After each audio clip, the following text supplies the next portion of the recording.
Hey everybody, Dan with Greasy Kustoms here. We are on a road trip.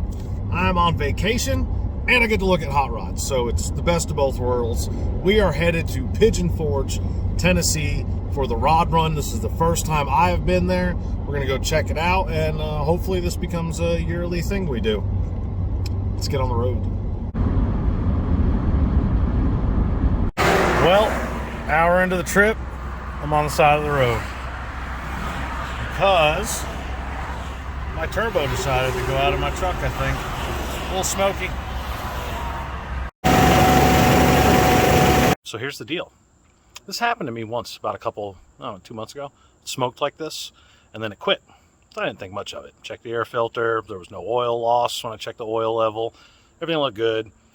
It was symptoms of a turbo going out, which I probably should have paid attention to it then. But then now, driving down the highway this morning, 80 miles an hour, set on cruise in the fast lane, just having a good time.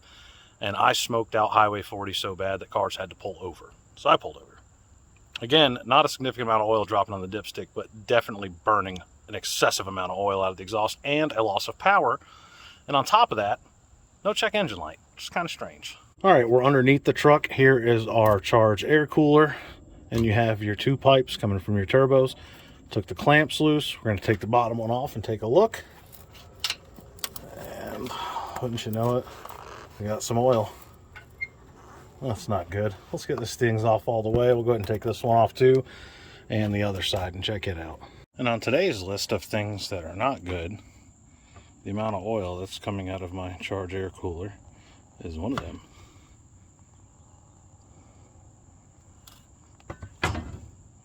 We got our charge air cooler out and drained. You saw that. We took the pipes off going to both turbos and inspected them for any kind of damage that they may have had.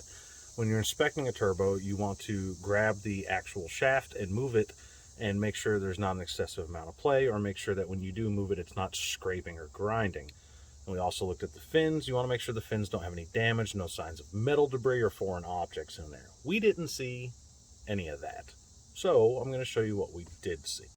When you're looking at the driver's side turbo, you can see a little bit of oil residue in the bottom and both the pipes, but nothing crazy.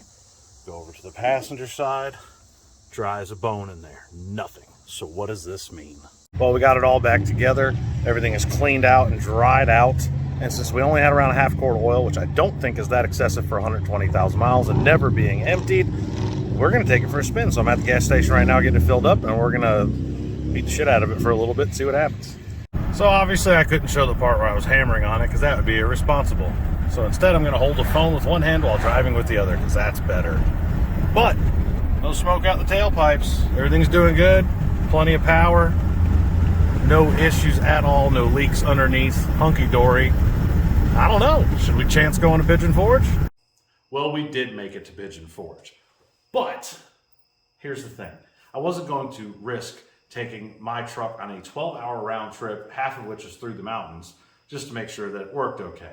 Because that tow bill would have been expensive, and I'm not trying to bring a whole truck full of tools on the side of the road. I'm going to have fun and go to a car show and enjoy myself. So we took the Explorer, everything did fine. But what I want to know now is somebody out there with a 2.7 or a 3.5 twin turbo Ford V6 has had this problem before. Again, we had a loss of power. The smoking is intermittent. It doesn't matter if it's under a load or not under a load. It was at highway speeds. We had oil collected in the intercooler. Somebody else has had this problem. Let me know if you found something, or if, much like I'm doing, you're just going to try draining it and monitoring it and see if it's just normal oil being sucked in through the PCV system or leaking turbo seals. I know this was a little offbeat for a normal Greasy Boy video, but thanks for joining me. Happy hot rod.